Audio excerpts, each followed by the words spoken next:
Hey everyone! Yep. Welcome to another episode of Saturday Night Live.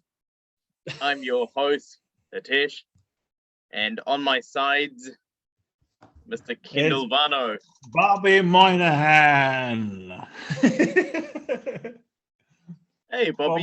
For my 23rd season, Bobby Moynihan. Hey, you know he's not on anymore, right? Oh yeah, I know.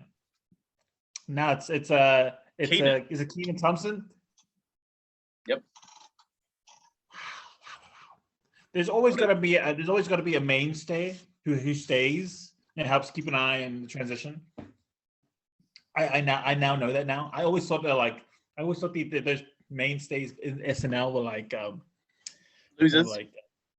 Yeah, a little bit, but I also they couldn't last outside of that. They couldn't find work in Hollywood, so they had to stay. Yeah, to stay in SNL. But now that I look at it now, like a lot of them, those ones were needed. Yeah. To help, Like Daryl Hammond was the last one. Mentor and stuff like that. So I'm like, makes sense. But like, even they know they don't want to stay too long. Nah. Cool. But yeah. So there's our SNL segment done and dusted. Yeah. Our weekly segment. We talk about SNL. It's Saturday Night Live. They always do that. And then the opening credits is just us eating a hot dog, New York City, laughing at something, hopping out of a cab. Yeah. Way going up to the elevator, just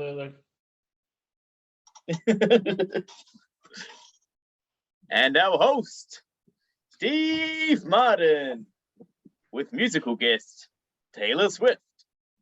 By Questlove. Speaking of Questlove. Yeah. Congratulations for him winning the best documentary, Summer Soul. Yeah. If you haven't seen it, please watch it. It's a really good watch. You told me to watch it, and now I'm going to watch it. It looked good when I saw the trailer on the. And so we're talking about the 22nd. I'm knowing the 2022 Oscars. Are we? Yes, Let's talk about it. So we're not going to talk about the other thing that happened, obviously. There's a big thing. We're not going to talk about it. It's been talked about enough. It's been drowned. It's drowned the media, and I work in TV and news. I could not get away from it. I watched it live, and I don't want to talk about it anymore. No, I've heard enough about the memes, the TikToks, the TokToks, the Snapchats, the Vines, the MySpaces. I've seen it all. I've heard it all. Unless it relates to a certain movie in the future, we may bring it up. Movie or TV show or whatever. Yeah, but now let's start. And we want to focus mainly on the positives of the Oscars. So, firstly, Questlove winning Best Documentary. Amazing movie, well deserved. He was one of my picks that I thought would win for Best Documentary. It's just an amazing film. It's about a summer of Black music in Harlem. So a lot of soul. So I think we got an early look at Stevie Wonder, James Brown, Nina Simone. So real soul classics in there. And I think it was 1969 in Harlem, and it's all in color, and it looks really beautiful as well. So it was a really to find that kind of footage. That's basically archive digging, cleaning of that film. Wow, it must look crisp. I can't wait to see it. I haven't seen it yet, but I saw from what I saw from the award ceremony, it did look it was very enticing. I think it was 50 to 60 hours worth of footage that he had to comb through, and I think it was during the lockdown, so obviously he had a lot of time to do that. But in addition to that, he also got interviews from people who were there, not just the singers or the artists. It was actually kids who were there now they're 50, 60 now, and now they're recounting their time at the festival. Yeah. Which is just an amazing movie. So really well deserved. Questlove, I know you watch this podcast. Congratulations. Much love, much love. Much love, Questlove. I guess I'll talk about the second half of what the good news to come out of it. We will not be talking about a certain director winning, who I did not want to win. So we're talking about Actually, can I just Kendall posted something on his Insta story of you and your work colleagues watching it. Yeah. And one thing that I really found funny was there were a group of people who were kind of disappointed when she won. And I think I messaged you when that. And you know, it's to be fair, it sounds like we're cheering for her. Yeah, I was kind of confused by that. Because I cut off the video. Like I took it because I was upset, so I took it off the thing. Like I was like hoping for any of the other directors, and I was like, I took my thumb off, and then you could just hear my boss going, ah! Yeah. So what she's saying is like she's sharing. We're all sighing in our disappointment. All of frustration, really. Yeah. But anyway, let's look at the brighter side. Yeah. Let's talk about Troy Kotsur won an Oscar for Best Supporting Actor in the film Coda. Honestly, well deserved. Well deserved. Oh, that was such a good. My boss had been trying to get us to watch the film, and have you seen it yet? Yeah, I've seen it. That's so good, right? So it's good. Such a heartwarming. Like, if it doesn't melt your heart's made of like ice. It's definitely a pleaser, not pleaser, like more like it's a warm-hearted. What are these types of films called again? Like very like feel good movie. And if you felt good at the movie, that's what it did. But Troy Kotsur really deserved it. I love this moment. Like, this is such a nice moment, and it's a shame that it's getting overshadowed by this other stuff. But this was such a nice moment. Everyone's standing up and when they all gave them that applause. Yeah, and like he's the second person to win, and second deaf person to win to win an award of the Oscars. The first being his co-star in Coda. So that's amazing. That's like a really nice moment. Next moment I want to talk about is Ariana DeBose. Is that how you say it? I'm not sure. The first Afro-Latina lesbian? I think so. To win the award. Yeah. I knew there's other things, there's other parts, but I didn't know she was also because I haven't seen the new West Side Story. Yeah, you know what? You're not missing out on much. Oh, I want to see it. I think you'll like. It's a good take for this generation, but it doesn't enhance the story. It doesn't enhance this mythology, or it doesn't enhance what we've already seen before.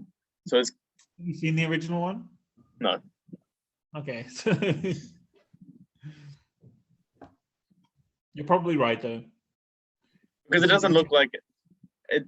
I mean, it seems like the same old, like formulaic kind of story. I mean, there's nothing wrong with that. I mean, if it works, it works. Yeah. But it definitely didn't deserve any other big awards for film or writing or directing. Steven Spielberg did not have to be there. He was just there to flex that beard and glasses and pattern boldness that he has. What is it like? Because he's been wearing the crown jewels. Not again. It's an inside joke. We're not going to go into that. Sorry about that. Also, one award that didn't get televised, which was weird, which probably should have, was Samuel L. Jackson winning an Achievement Award. Right. Which, he's been in the game for like, what, 40, 50 that years? That was really, like I said, I don't want to go into it, but that was one of those moments that was overshadowed by certain events. I mean, there was a lot of things that were overshadowed. Jessica Chastain won an award for Tammy Faye. Coda obviously won Best Picture, which I also had on my picks. Oh, we were happy. We were glad. Like if it was like The Power of the Dog, me and my bosses were gonna be like, nope, Bye. We're going now. No, I don't think it was going to be Power of the Dog. I just think it's a little too niche, and I think the way that the academies works is more like quotas and representation. So if they've already got something that's won in that kind of LGBTQ kind of category, which Arnett DeBossi kind of already did, I don't think they were going to do it again for Power of the Dog. I mean, the academy's all politics now. It's not artistic and I'm not taking away from any of the winners, but I think a lot of it is politics and quotas. I think, but the politics is coming from the awards. I don't think it's the movies themselves. No, the movies. Some movies are tailoring themselves for the awards, but there are some movies like Coda, for instance. It was like perfect timing, perfect story. I have no doubt in my mind that a producer was like, we could win an award with this. I'm going to give them money. But I have no doubt in my mind that the directing in the artistry was purely made without consciousness of, without a bias agenda towards the politics. Because it really is the awards that put the politics onto your movie. Yeah. Now, if we shift, can we win an award now?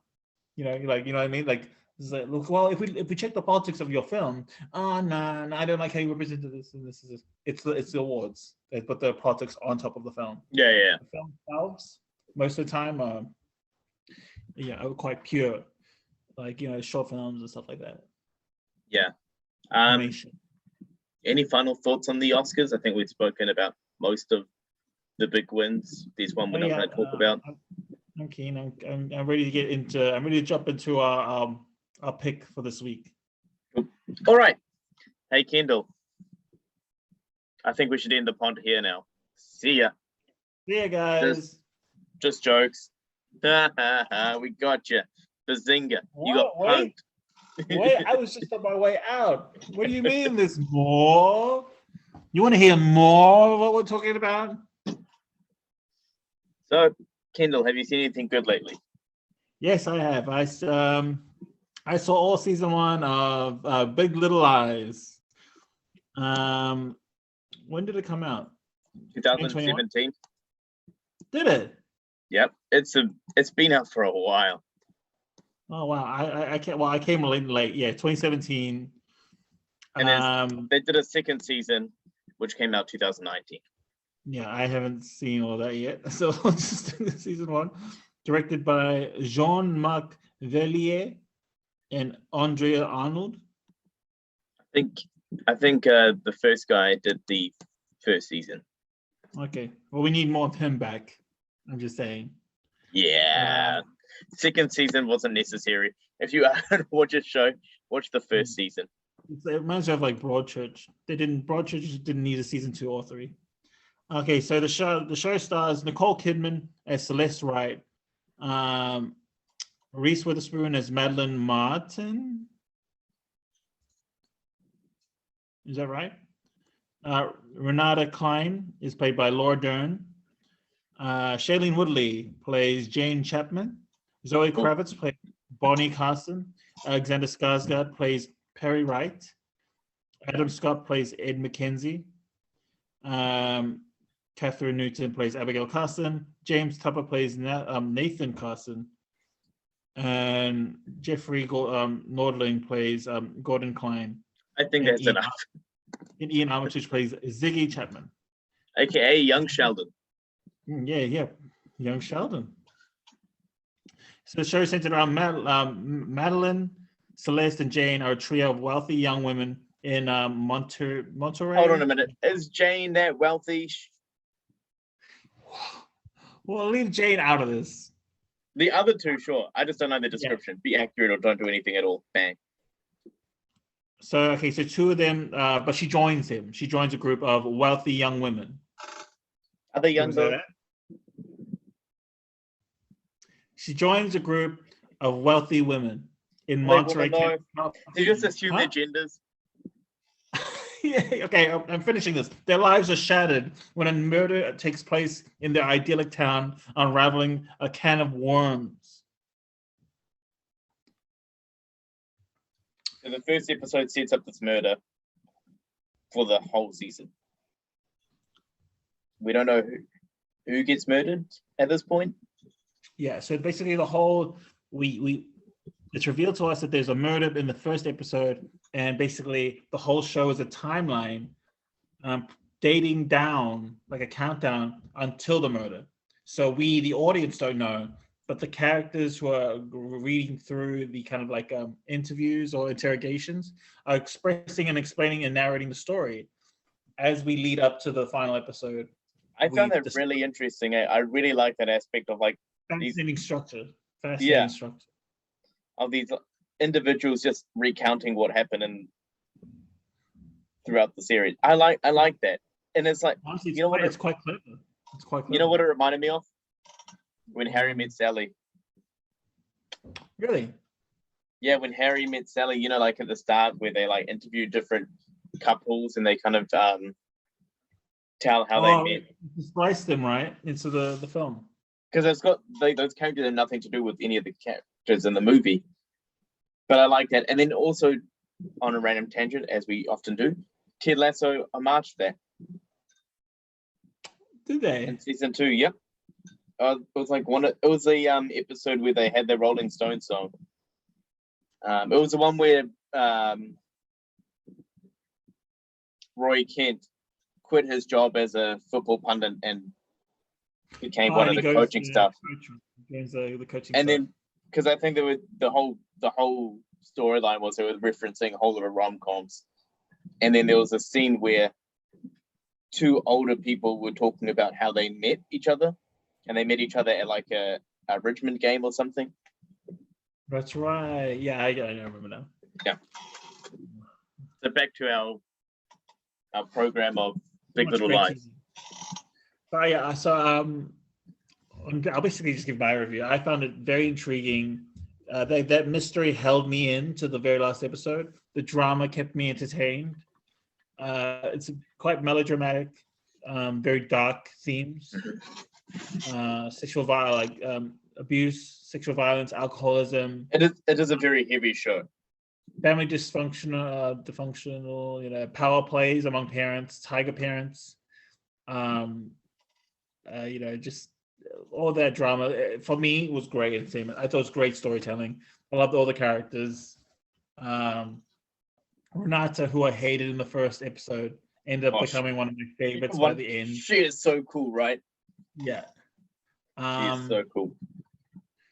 I really it's such a great cast, great storytelling. Like the storytelling is so good, and I really can't express any more than high than that. No, I give that a high recommend for anyone who wants to watch. Season one is very good. Yeah, season 1. Yes, I have not seen season 2. I've seen it, and I'm in no rush to finish that. I think because I watched it weird. I watched like a random like scene on TV or something of season 2. I'm like, I kind of want to watch season 1 because it looks interesting. So I got into season 1, finished season 1, then got into season 2. Ugh. Season 2, not great. If you know, like Meryl Streep can't save a show, go home. But anyway, my take on season 1. I like the storytelling was really good. I watched it years ago, so my recollection of the series will be a bit off maybe, but I really enjoyed it. I love like I said, I love the narration of different townspeople's perspectives on the murder, and like a real gossipy kind of vibe to it.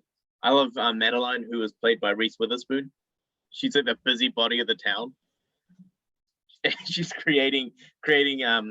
She's doing a production of Avenue Q because she thinks it's really important that censorship doesn't get taken away from the town.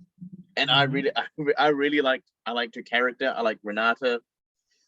I think Shailene Woodley and then obviously Nicole Kidman had the heavy scenes, and then you had Laura Dern and Reese Witherspoon, who kind of had the lighter moments of the series. Zoe Kravitz. Zoe Bell.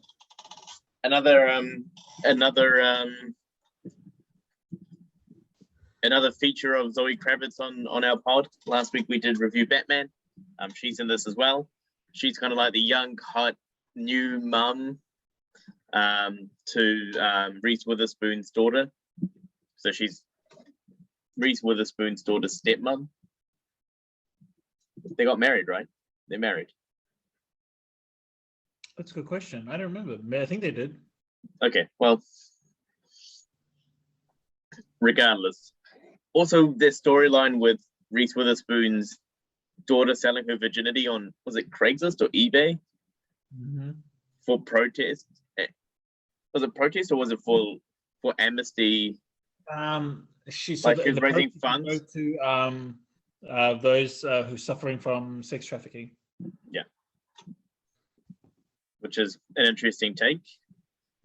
All up, I like the show. When I was watching it, I did not want to move to a beach town in the suburbs. It kind of freaked me out. I think I'd rather live in a cabin in the woods, haunted by ghosts. I always find that interesting. Sorry, I was just tapping on what you just said. I always find that interesting what you said about like because they did a really good job in terms of, because it's a sunny region, and how do you make that scary? And they tone down the color. They colorized it or something like they toned down the color of the lighting, and they made it less like they transformed the meaning of like a very light environment into an environment of like dreamy quality. It was a dreamy idyllic. Like I would say that the Monterey plays a character in itself, where this is like, it's a very dreamy quality. People are always looking out to that water, and that water is what connects them more. You look out to it. Shailene Woodley's character runs by it, through it. It's this empty void, and all these characters are insignificant compared to it, and they're all just trying to like. It's like they're having it's their relationship to that, like that the open water or something like that. Yeah, it's very interesting. Very, I mean, I'd watch it like a third time, honestly. Maybe a couple of years. Second time? Have you watched it a second time? Oh no, I haven't watched it. I'm sorry, I'm thinking about season 2. I'll watch it. I'll watch it a second time. Yeah, it's season 2. Well, those are my thoughts. It kind of loses its enigma in season 2, because you kind of already know the mystery. And if it's popular, usually they'll try and bring it back with like I don't know, like you can leave it as is. Yeah, I think if they left it as is, it would have been like a classic miniseries. You know what I mean? It would have been in the same like realm as like Banner Brothers, or like it would have been in that like realm of like great television. Because like, you have, I imagine it's a producer pushing. Yeah, you know, I think it's a network. I think it's HBO saying, "Look, we won a lot. We won a lot of awards. Let's try this again." Yeah. And plus, you got heavy hitters in it. It's just like Nicole Kidman and like Reese Witherspoon's first time in a TV show in years. I think the last thing like Reese Witherspoon was on was like Friends, as Rachel's sister, and she was a movie star at the time, so it was like a guest role. And then what was Nicole Kidman in? Neighbours before that? I can't remember. And now Nicole Kidman and Reese Witherspoon are doing, TV, not things are turning back to TV. Yeah, like back in the days, You get to stay with your character a little bit longer. It's a year-long affair. like rather 15, than a couple of months. 15, 20 years ago, being a movie star is all you wanted. Like that's the highest like level of being an actor. And now it's like movie then TV. Well, And often when you get a big TV role, you either get a DC or a Star Wars or a Marvel or a big franchise out of it. I mean, we've seen it happen before. Jonathan Majors is now Kang. Jonathan Majors. What can we say that hasn't been said about him? He's an awful actor. Not good looking. What was that? He's not good looking. What are you talking about? I could stare at him for hours. I was joking and being sarcastic, Kendall. Oh, okay. You know I can't pick up on those things. Yeah. So, any final thoughts? It's a high recommend for me. Yeah. Give it a go. Just just watch our first episode. If you're not hooked, Don't bother. No water under the bridge. Yeah, don't waste your time on it. Yeah. But I'm fairly certain if you watch the first episode, you will be hooked.